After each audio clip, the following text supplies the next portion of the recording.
Selamat pagi, jemaat yang dikasihi Tuhan. Saat ini kita akan bersama-sama merenungkan firman Tuhan dalam kesempatan jam doa fajar pada pagi hari ini. Namun sebelumnya kita akan bersama-sama berdoa untuk memohon pertolongan Tuhan. Bapa di dalam surga, pada pagi hari yang indah ini kami bersama-sama hendak mendengar firman Tuhan. Firman yang akan menguatkan kami, firman yang akan meneguhkan kami, dan firman yang akan memberkati kami. Kami mohon pertolongan dari kuasa Roh Kudus-Mu untuk melayakkan kami. Kami boleh mendengar, dan hamba-Mu sendiri boleh menyampaikan apa yang menjadi isi dan maksud rencana Tuhan dalam kehidupan setiap kami. Pimpin kami dengan kuasa Roh Kudus-Mu. Kami berdoa di dalam nama Tuhan kami, Yesus Kristus. Haleluya. Amin. Bapak dan Ibu, jemaat yang dikasihi Tuhan, kita bersama-sama akan merenungkan satu tema, yaitu iman yang tahan uji. Kita akan bersama-sama mendasarkan renungan kita pada pembacaan ayat firman Tuhan yang diambil dari Ibrani pasal 10 ayat 38. Ibrani 10 ayat yang ke-38. Demikian tertulis. Tetapi orangku yang benar akan hidup oleh iman, dan apabila ia mengundurkan diri, maka aku tidak berkenan kepadanya. Saya ulangi kembali. Tetapi orangku yang benar akan hidup oleh iman, dan apabila ia mengundurkan diri, maka aku tidak berkenan kepadanya. Philip Yancey, seorang penulis Kristen, menuliskan dalam satu bukunya Siapakah Yesus demikian. Iman membutuhkan kemungkinan untuk ditolak. Bila tidak, itu bukanlah iman. Jadi menurut Philip Yancey, iman membutuhkan kemungkinan untuk ditolak. Bila tidak, itu bukanlah iman. Pada tanggal 20 Juni yang lalu, pada suatu pagi kami yang ada di gereja pada saat itu, di gedung gereja, kebetulan dikejutkan oleh suara yang berdentum di area halaman belakang gereja.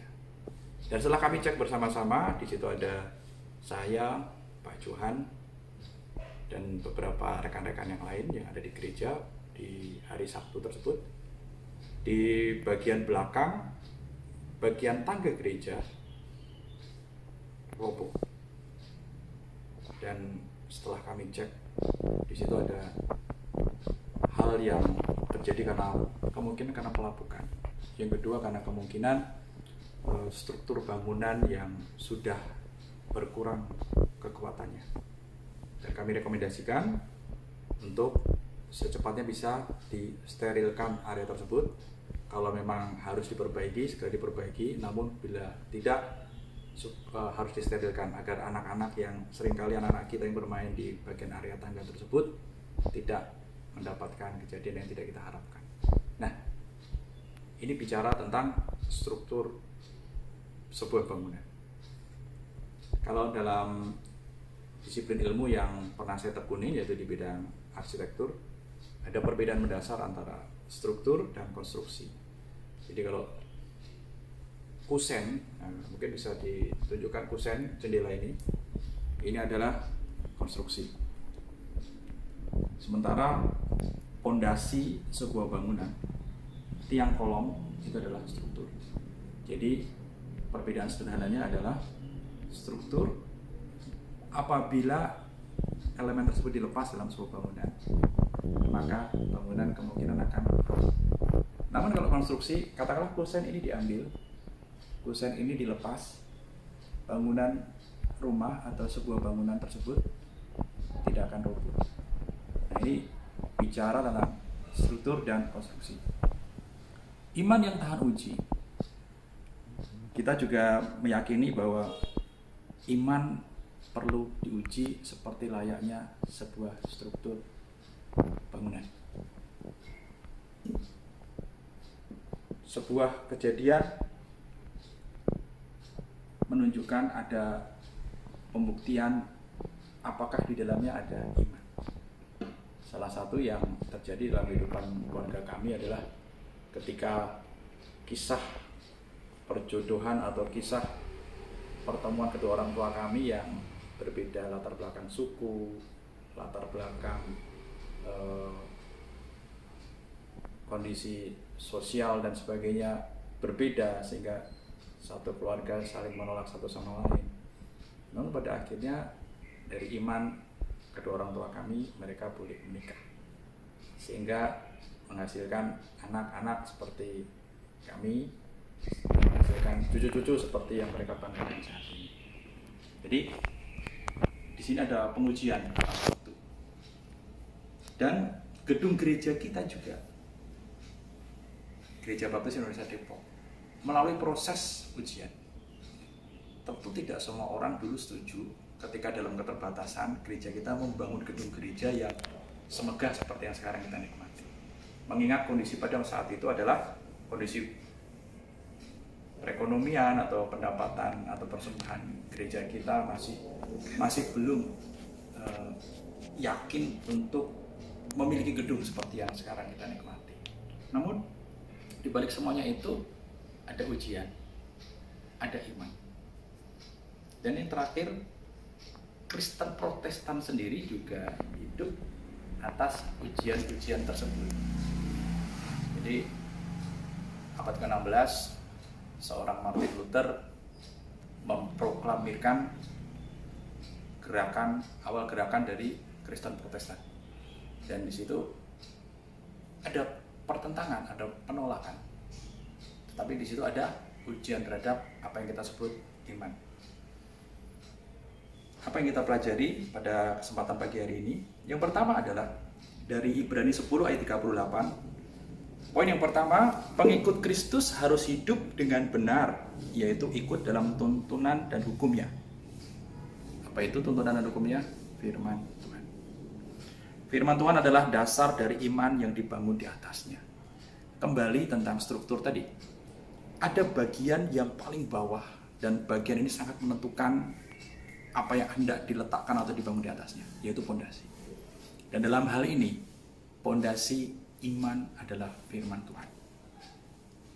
Ketika pondasi tersebut kuat, pondasi tersebut memiliki cengkraman yang kokoh pada titiknya masing-masing, maka elemen atau bangunan apapun yang ada di atasnya akan dipastikan kuat.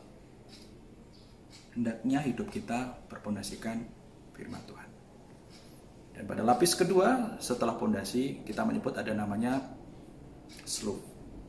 Kita menyebutnya ada kolom, ring balok, dan itu semuanya adalah struktur di atas pondasi. Dan semuanya harus terikat satu sama lain. Firman Tuhan dan apa yang kita yakini dan kita tunjukkan dalam hidup dan perbuatan kita. Yang berikutnya, pengikut Kristus hidup oleh iman. Seperti yang diteladankan oleh Yesus Kristus, bahwa Yesus Kristus hidup oleh iman. Secara manusia, usia 30, usia 40 adalah usia di mana seseorang hidup dengan potensi kemapanan. Hidup dengan apa yang disebut sebagai kesuksesan, keberhasilan secara dunia. Namun yang diteladankan oleh Kristus adalah Kristus hidup oleh iman. Setiap apa yang dilakukannya didasarkan oleh penyerahan, pertolongan dari Tuhan. Yang ketiga, pengikut Kristus adalah pribadi yang tangguh karena ada kekuatan dari Tuhan. Sama seperti pondasi tadi kuat. Pondasi tadi berdasar menapak pada titik yang kokoh yang seharusnya didesain, maka elemen apapun yang di atasnya akan kuat, akan aman. Dan di sini menjadi keyakinan kita bahwa pengikut Kristus adalah pribadi yang tangguh. Kenapa? Karena di dalamnya, di bawahnya, pada dasarnya ada fondasi yang kuat, yaitu firman Tuhan. Seberapa sering kita mengandalkan hidup kita pada firman Tuhan? Atau kita masih berharap, kita masih mengandalkan kepada hikmat manusia?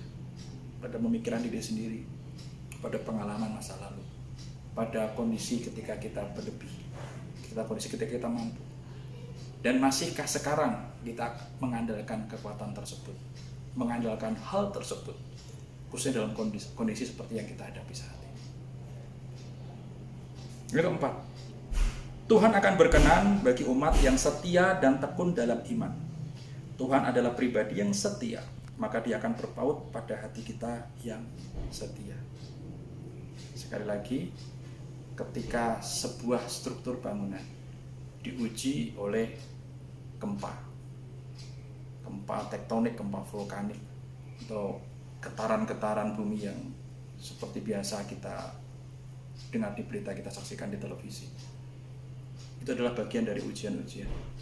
Dan seberapa ikatan-ikatan tersebut saling terikat satu sama lain, terikat pada pondasi. Seluf mengikatkan diri pada pondasi, kolom mengikatkan diri pada pondasi. Itu adalah bagian atau representasi dari sebuah kesetiaan. Jadi ketika badai hidup, gelombang hidup datang, kesetiaan kepada firman Tuhan menjadi dasar bagi kita. Lalu berikutnya, bicara tentang penolakan, seperti kata Filipian C tadi. Iman membutuhkan kemungkinan untuk ditolak. Bila tidak, itu bukanlah iman. Ya, kalau kita meyakini bahwa setelah lulus SMA kita akan bekerja, itu adalah pemikiran yang umum. Setiap orang yang lulus SMP pasti naik ke SMA. Itu hal yang umum. Tapi ada satu kejadian luar biasa ketika anak lulusan SMP bisa diterima di sebuah perguruan tinggi, dan kita barangkali pernah mendengar kejadian tersebut. Dalam keyakinan saya pribadi, di situ ada iman baik dari anak tersebut maupun dari orang tuanya, bahwa anak kami, bahwa saya sebagai pelajar, saya diberkati Tuhan dan saya akan dituntun Tuhan pada prestasi yang lebih baik. Dan di sini ada penolakan barangkali. Mungkin pihak universitas yang tidak mengetahui latar belakang akan bertanya-tanya, kenapa? Kan masih usia SMP, masih kecil. Nah, tetapi inilah bagian contoh dari iman. Terkadang ada penolakan. Nah, bicara tentang penolakan ada yang dari dalam dan ada yang dari luar. Menurut Bapak dan Ibu, mana yang lebih berat? Ditolak dari dalam atau ditolak dari luar? Dan pada umumnya setiap kita akan menjawab bahwa ditolak dari dalam lebih sulit. Seorang anak yang memiliki prestasi, memiliki pencapaian yang luar biasa baik di akademis maupun non akademis, begitu pulang dari rumah dia dimarahin, dia dianggap anak yang masih kurang dari orang tua. Dan didapati kemudian dalam sebuah pemberitaan bahwa si anak tersebut terhilang dari keluarganya. Lebih berat mana, ditolak keluarga sendiri atau ditolak oleh juri yang menilai lomba dari anak tersebut? Dalam kenyataannya ditolak oleh keluarga sendiri lebih sulit. Dan ini menjadi tantangan Bapak dan Ibu. Dan tentu bukan dengan kekuatan dan hikmat kita bisa melewati proses tersebut. Karena Yesus sendiri mengingatkan bahwa ketika kita siap mengikut Yesus, kita siap ditolak oleh ayah dan ibu kita, oleh keluarga kita. Namun ini bukan arti yang harfiah. Pada prinsipnya adalah kita harus mengikuti apa yang menjadi kehendak dan otoritas Tuhan dalam kehidupan kita. Tetap harus berbakti kepada orang tua, tetap harus mengasihi saudara sekeluarga kita. Namun pada prinsipnya ada nilai-nilai yang harus ditekankan, bahwa nilai-nilai ilahi adalah menjadi prioritas dalam kehidupan kita sebagai pengikut Kristus. Penolakan-penolakan yang ada, baik dari dalam dan luar, diperkenankan Tuhan ada untuk menjadikan iman kita tahan uji, dan sekaligus menunjukkan kekuasaan siapa yang terbesar dalam hidup dan dunia ini. Jadi kalau kita boleh ditolak, membuktikan bahwa kita tuh bukan siapa-siapa. Yang terbesar tetap Tuhan. Dan ini bagian dari ketaatan kita sebagai bagian dari struktur bangunan tadi. Jadi ketika ada goncangan, ketika ada penolakan, kita tetap berpaut pada fondasi kita, pada firman Tuhan. Dan kita yakin bahwa kekuatan itulah yang ditransfer Tuhan dalam struktur hidup kita, sehingga kita kokoh berdiri sampai pada hari ini. Teruslah semangat untuk menjaga iman kita, senantiasa libatkan Tuhan, dan mintakan kekuatan dari Tuhan agar iman kita terus tahan uji untuk menyongsong kehidupan esok hari. Bapak dan Ibu, jemaat yang dikasihi Tuhan, selamat menjalani ujian iman kita. Dan jangan takut, kemungkinan penolakan pasti ada. Namun, kita tidak perlu takut. Percayalah, ketika kita bersandar dan ditopang oleh fondasi yang kuat, struktur iman kita akan teguh, karena kita ditopang oleh Tuhan kita. Diberkatilah Tuhan, diberkatilah dalam nama Tuhan setiap kita yang mendengar dan melakukannya. Kita akan berdoa dan kita akan bersyukur. Bapa di dalam surga, kami mengucap syukur karena setiap hari kami mendapati Engkau adalah Allah yang menjadi penopang kehidupan kami. Bahkan ketika kami ditolak, ketika ada begitu banyak hal-hal yang tidak baik menimpa kami, baik oleh orang-orang yang ada di sekeliling kami, orang terdekat kami, maupun orang-orang yang bahkan tidak kami kenal sekalipun, mereka menolak kami, keberadaan kami sebagai pengikut Kristus. Namun Engkau adalah Allah yang setia. Melalui firman yang terus menguatkan kami diberikan janji penguatan atas kehidupan iman percaya kami. Ajar kami, tolong kami Tuhan, untuk kami terus berpaut, untuk kami boleh mengikatkan diri pada firman-Mu sebagai sumber kekuatan hidup kami. Dan kiranya Tuhan, kami menyerahkan kehidupan kami hari ini, esok, dan hari-hari akan kami jalani berikutnya. Kami tidak tahu apa yang terjadi, namun kiranya kami terus dikuatkan.